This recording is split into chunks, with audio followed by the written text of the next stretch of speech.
I don't think they would look the way we wanted to. I mean, Were I supposed to be able to pull this whole thing out or no? Yeah. Like in the C-section when you talk about the moral paradox. Yeah. Like a big Yeah, but whatever. I got like weird mud.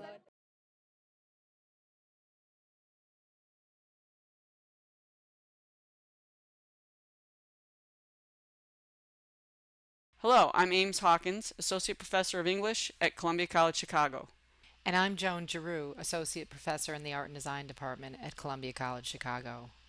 Our work relationship began in 2007 at a Critical Encounters Task Force meeting at Columbia. I was just finishing as faculty fellow in the inaugural year of Critical Encounters, one with a focus of HIV and AIDS. I'd just moved to Chicago in August 2006 and learned about Critical Encounters at New Faculty Orientation. I knew I wanted to get involved. I'd also learned about the Cradle Project from a colleague back east who wrote about a remarkable project a former student was doing. I brought a postcard about the project to that first Critical Encounters meeting I attended. The postcard was created by Naomi Natale, who had visited Africa in 2003 with the intention of taking photographs in order to raise money to benefit children orphaned by war, famine, and disease. While there, she realized that the problem was far bigger than she had imagined, that her idea of taking photographs and selling them as a fundraising idea was noble but naive. Naomi decided she had to do something bigger and more effective. Her conviction led to the Cradle Project. The goal to gather 1,000 cradles made of scavenged, recycled, repurposed, and reclaimed materials by artists, students, and activists. Each would be sponsored for $100 and ultimately exhibited and auctioned off. All the funds would benefit poverty relief for orphans in sub-Saharan Africa. The connection we shared, sparked by a meeting over a postcard and over Naomi's vision, eventually morphed into an idea for a co-created, co-taught January session course focusing on the Cradle Project, one that would combine scholarly and academic work regarding art activism and politics in Africa with the hands-on practice of art making for social change. In order to make this idea a reality, we met multiple times throughout the summer and fall semester of 2007, negotiating permissions and approvals from 2 different colleges, 2 different departments, multiple curriculum committees, and an academic program. We soon realized that we would need to create and cross-list 2 courses in art and design and cultural studies so that each school and department could take ownership of the collaboration. It took months of effort, but our work paid off when on a cold day in early January 2008, 22 students showed up to take the class. We designed the course to provide opportunities for students to learn different ways of being involved with social and global issues. Curriculum was developed around 3 core principles. 1. Art can save lives. 2. Relationship is powerful. And 3. Collaboration is key. We scaffolded assignments so as to increase the students' awareness of the efficacy of art, to require collaboration and intellectual thought. Students were assigned 6 response essays, a collaborative report, and a final reflection in the space of 12 days. I worked individually with each student in order to help them with their clarity and syntactical efficacy.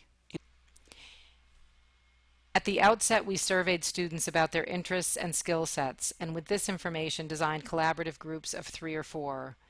Each group would produce a cradle, and prior to this, a nesting container project.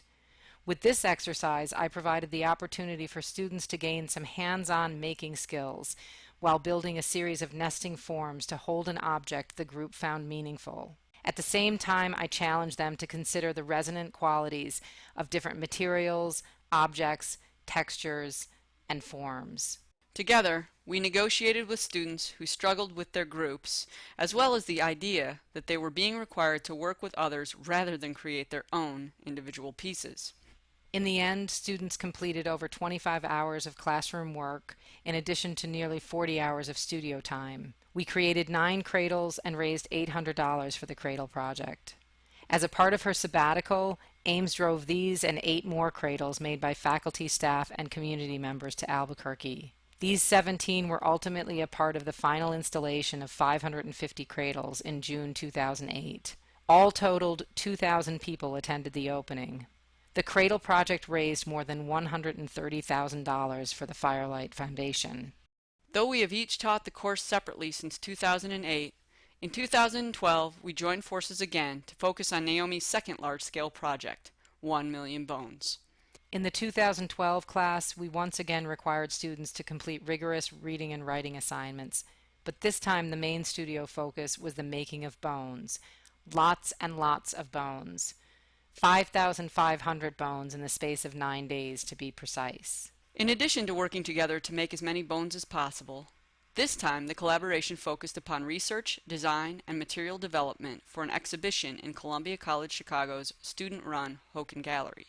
This material was presented and passed on to an arts management class, where our colleague Bob Blandford and his students planned and worked together to turn the research, ideas, concepts, and objects into a reality. Through their efforts, Crafting Hope, an arts activism project, became an interactive installation. Bones made in over 30 different classes at Columbia College, along with those contributed by more than 20 community groups, high schools, colleges, and universities in the Great Lakes area, were placed in a pile that grew each day. Over the course of the 3-week exhibition, numerous classes visited the space and made more bones that were fired and added to the accumulation. By the closing, more than 5,000 bones had been added to the tally. In June of 2013, we plan to load boxes into a U-Haul for a road trip to Washington, D.C., where together with an estimated 10,000 volunteers, we will lay these bones out in the space between the Capitol and the Washington Monument.